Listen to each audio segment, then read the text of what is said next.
contemporary music, you must understand, it comes from African voodoo. Amen. African voodoo.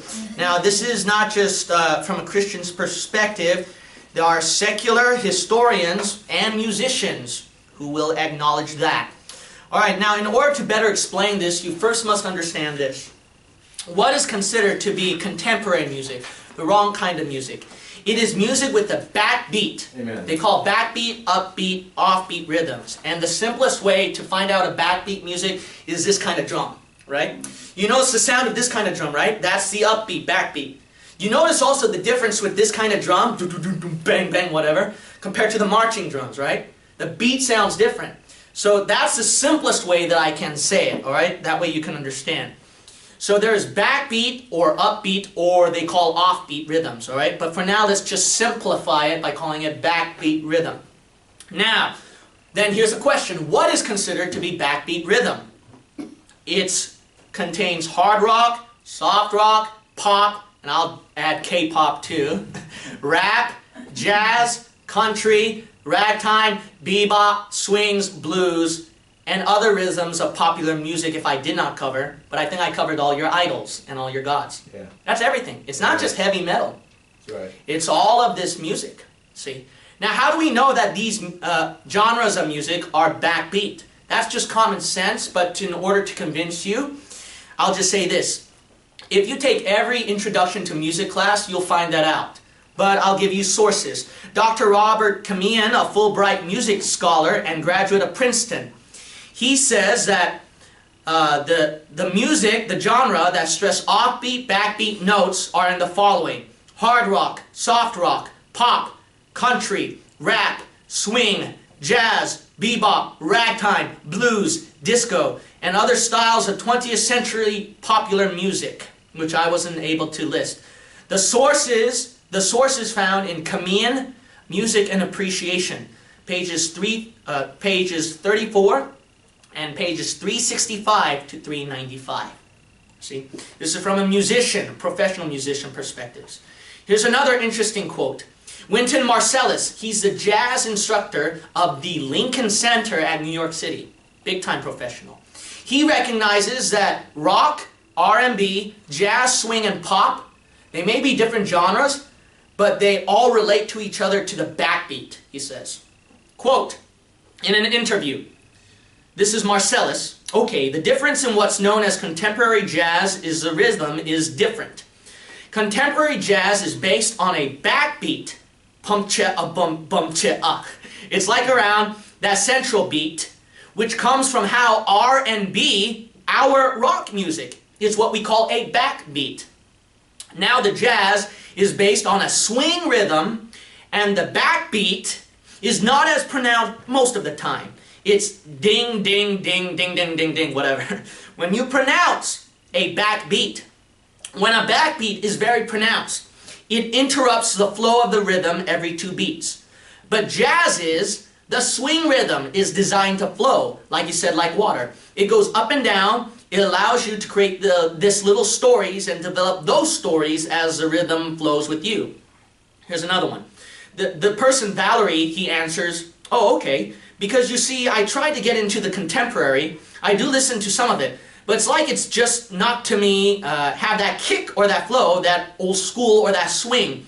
And it, I guess when I listen to that rhythm, to that backbeat, that's what really gets to me. See, he understands backbeat's what the key is that gets to him.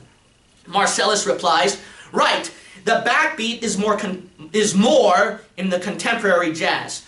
Contemporary jazz is mislabeled, is actually instrumental pop music, which is you take the sound of just basic American pop music and play it on instruments. Found by Neil Conan in the interview on the news. The title is Wynton Marsalis Moves Jazz to Higher Ground. It's dated as 2nd of September 2008. Just go to the npr.org website.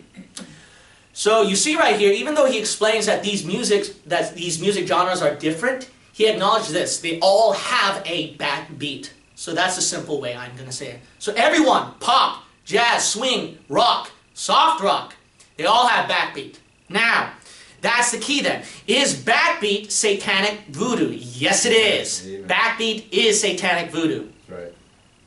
Little Richard, one of the famous creators of rock music, he said that backbeat music, especially rock, comes from African voodoo. Quote, "My true belief about rock and roll, and there have been a lot of phrases attributed to me over the years, is this. I believe this kind of music is demonic. A lot of the beats in music today, popular music today, Right. are taken from voodoo, from the voodoo drums. If you study Yeah. music in rhythm, like I have, you'll see that is true." Not me. That's right. This guy.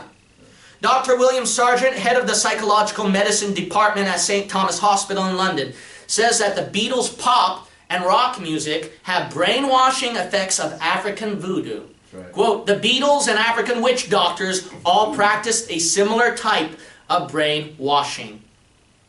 Jeff Godwin, if you look at his book, he'll give you tons of facts and footnotes, which is too many that I can't give. He'll give you so many facts and footnotes of famous rock musicians who wanted to achieve rebellious rhythms through backbeats. So what they did is that they involved themselves with satanic masters. And they got involved with those Satan worshippers in order to gain freedom, they call freedom in rhythm. These are the following list. They included Brian Jones and the Rolling Stones, John Phillips with the Mamas and the Papas, Paul McCartney with the Beatles, Mick Fleetwood with the Fleetwood Mac, and Jimmy Page and Robert Plant in Led Zeppelin. Found it in his book, pages 126 to 128. Mickey Hart, he's an extensive researcher and drummer for the Grateful Dead. So obviously this drummer will know everything about backbeat, all right? Because backbeat is from that drum, so he should know. Listen to what he says. He'll give you a historical explanation. When the slave ships began playing the waters between the New World and West Africa, everyone thought that they carried just strong, expendable bodies, but they were also carrying the counterplayer culture, maybe even the mother goddess culture, preserved in the form of drum rhythms that could call down the goddess Orisha from their time to ours. In the Caribbean and South America, slaves were allowed to keep their drums and thus preserved their vital connection with the Orisha. Through the sudden mingling of so many different tribes produced new variations like candomblé, santeria, and vodun. And out of this severing came what? Jazz, the blues, the backbeat, rhythm and blues, and rock and roll. Some of the most powerful rhythms in the planet. It is hard to pinpoint the exact moment when I awoke to the fact that my tradition, rock and roll, did have a spiritual side. That there was a branch of the family that had maintained the ancient connection between the drum and the gods. Rocky, whose name is also Quasi Zidzornu, if I pronounce that correctly, he's the son of an actual voodoo priest. And he was a black session drummer and a recorder with famous musicians such as Rolling Stones, Spooky Tooth, and Ginger Baker. He believed that backbeat music came from African voodoo. Quote, he, referring to Jimi Hendrix, had gotten a chance to see Rocky and some other African musicians on the London scene. He found it a pleasure to play rhythms against their polyrhythms. And that's numerous backbeats, all right? The plainer word. They would totally get outside into another kind of space that he had seldom been in before. Rocky's father was a voodoo priest and the chief drummer of a village in Ghana, West Africa. Rocky's real name was Quasi Zidzornu. One of the first things Rocky asked Jimmy was where he got that voodoo rhythm from. When Jimi Hendrix, demurred, Rocky went on to explain in his halting English that many of the signature rhythms that Jimi Hendrix played on guitar were very often the same rhythms that his father, the voodoo priest, played in voodoo ceremonies.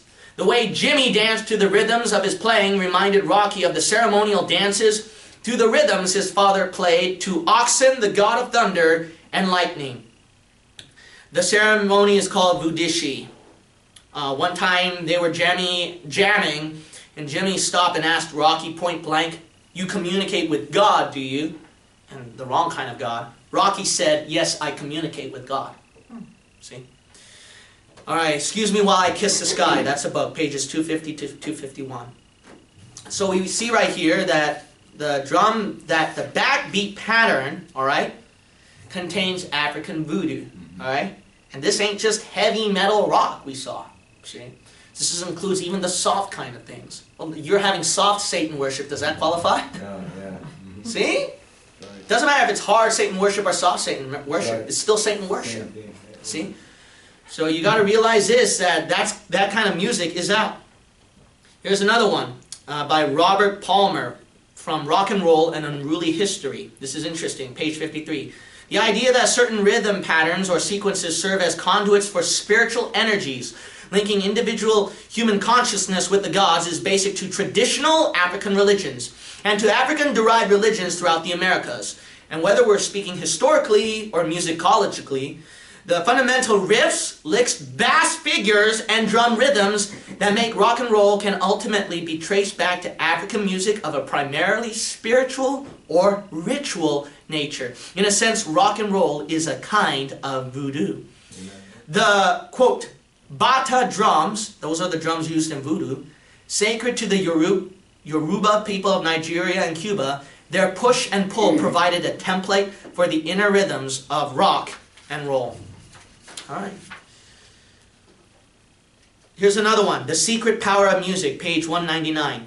Today's drummer differs but little. How? From the shaman in his incessant beating out of a rhythm, and likewise often enters into a form of trance while performing. That's right. I'm sorry, friend. All right?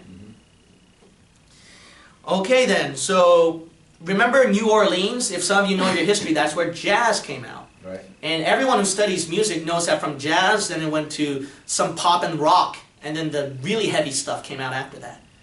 Guess what? Came from African voodoo, right. New Orleans. That's right. Quote, this was especially true in New Orleans. African-based drumming, singing and dancing, discouraged and repeatedly banned elsewhere in North America, had flourished there since the early 18th century. This unique heritage was informed and enlivened New Orleans music ever since, as well as distinguishing it from the rest of American musical culture. You see that?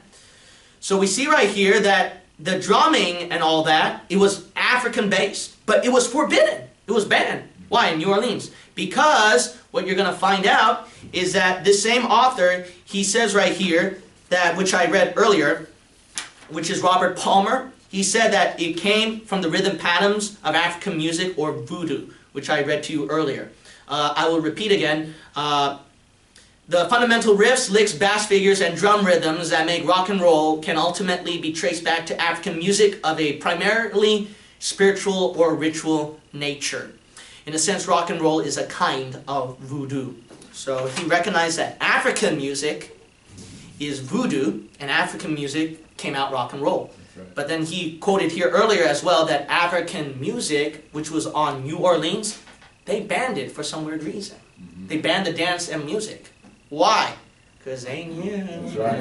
Yeah, amen. That's the reason why.